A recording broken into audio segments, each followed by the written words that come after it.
ශ්‍රී ලංකා නිදහස් පක්ෂය පෙරටු කරගත් පොදු ජන එක්සත් පෙරමුණ කොළඹ දිස්ත්‍රික්කය සඳහා අප මුදල් තැන්පත් කිරීම අද සිදු කළා. මෙම අවස්ථාවට හිටපු අමාත්‍යවරුන් වන මහින්ද අමරවීර, ලසන්ත අලගියවන්න, දුමින්ද දිසානායක සහ කොට්ටේ හිටපු නගරාධිපති ජනක රණවක යන මහත්වරුද එක්ව සිටියා. ඔවුන් ඊයේ දිනේදී බදුල්ල දිස්ත්‍රික්කයේ පළාත් පාලන ආයතන සඳහාද අප තැන්පත් කරනු ලැබුවා. මේ අතර හිටපු අමාත්‍ය ලසන්ත අලගියවන්න මහතා මෙහිදී මාධ්‍ය වෙත සඳහන් කළේ පුටුව ලකුණින් තරග කළ කිසිම මැතිවරණයක් මේ වන විට පරාජය වී නොමැති බවයි. අද කොළඹ දිස්ත්‍රික්කයේ සඳහා නගර සභා 5කටත් ඒ වගේම මහනගර සභා 5කටත් ප්‍රාදේශීය සභා 3කටත් පළාත් පාලන ආයතන 13කට අපේක්ෂකයින් 580 දෙනෙක් සඳහා ශ්‍රී ලංකා නිදහස් පක්ෂයේ ප්‍රමුඛ පොදු ජන එක්සත් පෙරමුණ පුටුව ලකුණෙන් අප මුදල් තැන්පත් කිරීම සිදු කරනු ලැබුවා. ඊයේ බදුල්ලත් ඒ වගේම ලබන බදාදා වන විට දිස්ත්‍රික්ක 25ෙම පළාත් පාලන ආයතන සියලුම පළාත් පාලන ආයතන ඒ කියන්නේ 336ටම අප මුදල් ලබා දීමේ කටයුත්ත අපි අවසන් කරනවා. ඊයේ බදුල්ලෙන් අපි ආරම්භ කළා. ඒ අනුව විශේෂයෙන්ම මේ වන විට 30000කට ආසන්න දෙනෙක් ඉල්ලුම් කරලා තිබෙනවා. මේ අතර හිටපු ප්‍රාදේශ සභා මන්ත්‍රීවරුන් 1300කට ආසන්න ප්‍රමාණයක් තිබෙනවා ඉන්නවා. ඉතින් ඒ සියලුම දෙනාගේ සම්මුඛ පරීක්ෂණ මේ දිනවල සිදු වෙමින් පවතිනවා. ඒ අනුව අපි ලබන 17 වෙනිදා සිට 20 වෙනිදා දක්වා ඒ කාල සීමාව තුළදී පළාත් පාලන ආයතන 336ටම අපේක්ෂකයින් සඳහා නාම යෝජනා ලබා දීමේ කටයුත්ත අපි නිම කිරීම තමයි අපේ බලාපොරොත්තුව. පක්ෂයක් විදිහට මේ සොයා බැලීමක් කරලා තියෙනවද, පුරවපතනයක් තියෙනවද, මොන වගේ ඡන්ද ප්‍රතිඵලයක් ගන්න පුළුවන්ද කියලා? නැහැ, ඉතින් අපි ජයග්‍රහණය වෙනුවෙන් තමයි අපි මේ මැතිවරණයට ඉදිරිපත් වෙන්නේ. ඉතින් ඒ අනුව අපි ජයග්‍රහණය ඉලක්ක කරගෙන මේ මැතිවරණයට අපි සාර්ථකව මුහුණ දෙනවා. ඒ නිසා විශේෂයෙන්ම අපි රට වැඩිම කාලයක් මේ රට පාලනය කරපු දේශපාලන පක්ෂයක්, අත්දැකීම් තිබෙන දේශපාලන පක්ෂයක්. ඒ වගේම පුටුව ලකුණ ගත්තත් 1993 දී අවුරුදු 17ක් අපි විපක්ෂයේ ඉඳලා ජනාධිපති වර්ණ දෙකක් ජයග්‍රහණය කරලා ඒ වගේම මහ මැතිවරණ 3ක් ජයග්‍රහණය කරන පළාත් සභා පළාත් පාලන මැතිවරණ ජයග්‍රහණය කරන පුටුව ලකුණෙන් ඉල්ලපු එක මැතිවරණයක්වත් පරාද වෙලා නැහැ. ඉතින් ඒ අනුව විශේෂයෙන්ම අපි ජයග්‍රහණය වෙනුවෙන් තමයි මේ මැතිවරණයට ඉදිරිපත් වෙලා තිබෙන්නේ. පොදු ජන එක්සත් පෙරමුණ පුටුව ලකුණෙන් අද කොළඹ දිස්ත්‍රික්කය සඳහා අපතැන්පත් කිරීම සිද්ධ කරා.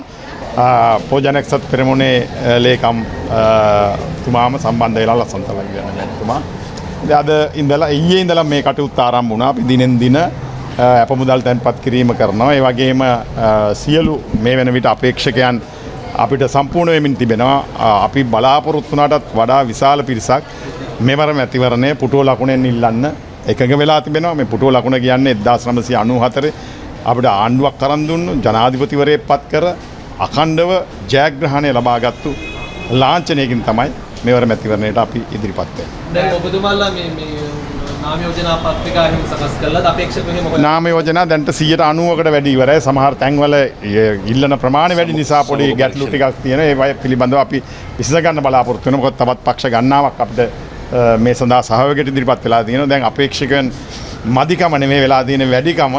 ඒ නිසා අපි ඒ කටයුතු හොඳින් ඉතාමත් දක්ෂ කට්ටිය, තරුණ කට්ටිය, විශ්වාසවන්ත කට්ටිය ජයග්‍රහණය කරවන්න පුළුවන් කණ්ඩායමක් ඉදිරිපත් කරනවා. ජයග්‍රහණය පිළිබඳව කිසිම ගැටලුවක් නැහැ. මොකද ඒකට හේතුව වර්තමාන ආණ්ඩුව මං හිතන්නේ මේ රටේ ජනතාව, සමස්ත ජනතාව ಜಾති ભેදයකින්, ආගම් ભેදයකින් තොර රවට්ටලා තියෙනවා. ඒ නිසා මං හිතන්නේ මේ පාර පළාත් පාලන මැතිවරණේ සියලු පක්ෂවල මං හිතන්නේ සියලු පක්ෂවල වගේම මේ රටේ සමස්ත ජනතාව රැවටුණා ඇති කියන එකට තීන්දුවක් දෙයි.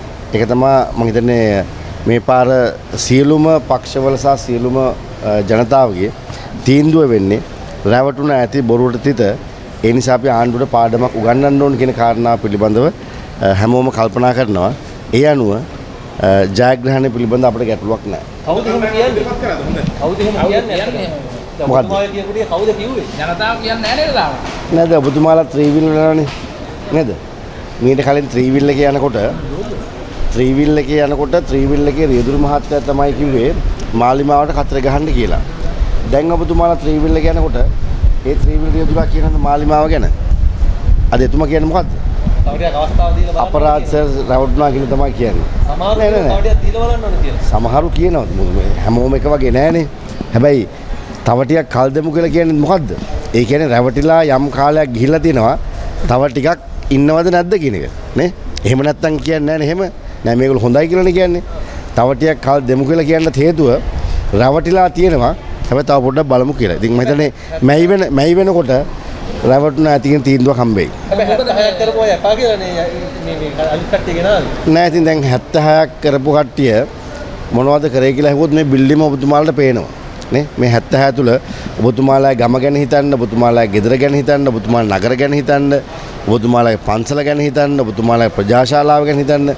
මේ සියල්ලම හැදුනේ පහුගිය 76 අවුරුදු තුල. හැබැයි පහුගිය මැතිවරණයේදී වෛරී දේශපාලනයක උත්තරයක් තමයි ගෙනාවේ. වෛරයක් තමයි පැතුරුවේ. ඉතින් මම හිතන්නේ ඒ වෛරය වෙනුවට රැවටුන ඇති කියන උත්තරයක් හම්බෙයි මේ මාසේ මැයි මාසේ වෙනකොට.